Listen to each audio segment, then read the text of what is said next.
AJ Howell here with Larry Weir. One last time for the 2025 football season that's come and gone for the Eastern Washington Eagles. Just your overall impressions. First time I say that, how are you going to remember this season, Larry? Well, I think probably some missed opportunities. AJ, the game against Montana, the Eagles could have won but didn't. Incarnate Word could have won but didn't.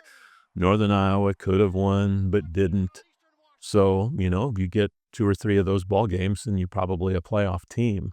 Yeah, missed opportunities, I think, but also a lot of encouragement for 2026 and beyond. If they can retain this team, they've got a chance to do some big things in 2026. I really do believe that. So let's see what happens here in the offseason, because the next month will kind of tell the story. Obviously, a disappointing final game of the season. We had heard, one of the guys say it's a big difference between 6-6 and 5-7, but that's the way that things went. We talk a lot about momentum game to game, but when it's the end of the season and you're not going to the playoffs, what are maybe some of the actual cons to being the season on a loss when you know that it was over? Yeah, I think mainly just they would have rather have been, like you say, 6-6, and then having a winning conference record, 5-3 in the Big Sky.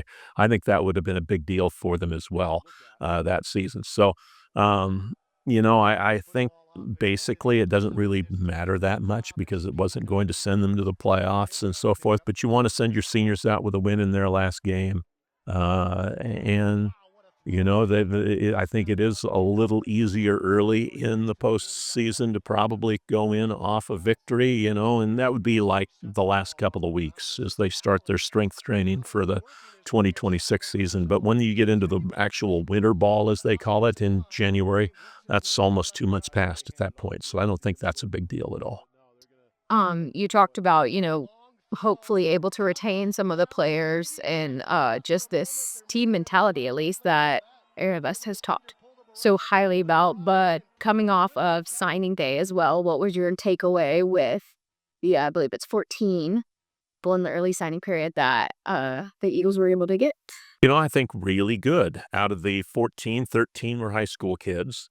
And the recruiting website 247sports.com rated 9 of those players as 3-star players, and that means basically they all had FBS offers for the most part, or enough FCS offers from big enough teams to rate that 3-star rating. So one of the better recruiting classes I think Eastern has had. I know in talking to Coach Best recently, he was thinking that there might be 2, 3, 4 of these guys that end up playing next season as true freshmen.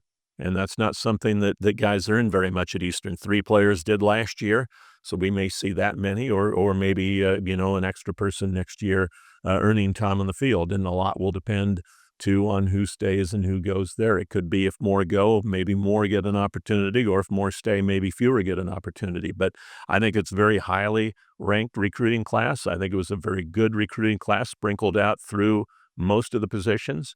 They missed out on a quarterback. They missed out on a linebacker. They may look to see what they can find in the February signing period there. But I think for the most part, this is a team they may make an addition in the transfer portal at linebacker, maybe not. They may make an addition in the transfer portal on the offensive line, or 2 guys there. Maybe they won't. Maybe they believe that their in-house replacements, the freshmen who redshirted or players who missed this season due to injury, will be able to come in and supplement those positions.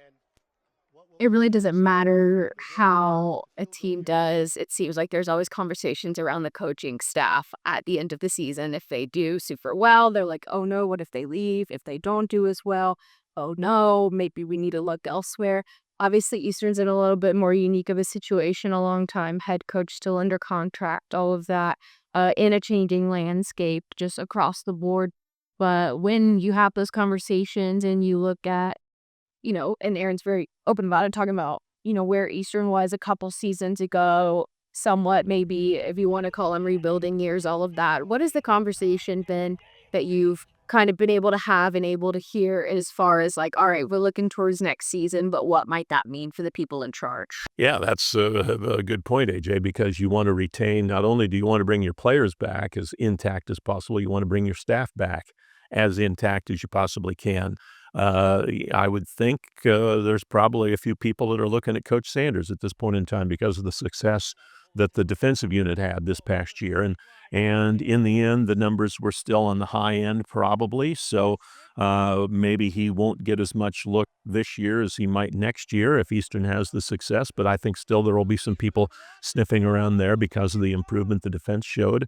The other thing that kind of helps Eastern out in the retention is so many of the assistant coaches are former Eagle players or folks who graduated from Eastern, whether it's Coach Anderson or Coach Bruce or Coach Pierce or whoever it may happen to be. There's some guys with some ties to Eastern in the coaching staff, so they'll be less likely to move probably. But I think having that consistency in the coaching staff is probably equally important to having the consistency within the players going into next season because they've got some forward momentum here. Any change is going to maybe not halt the forward momentum, but certainly slow it a little bit because you've got to get other people in here. Well, looking forward to see what next season looks like, and maybe we'll be chatting again, talking spring soon. So That would be great. Thanks, AJ.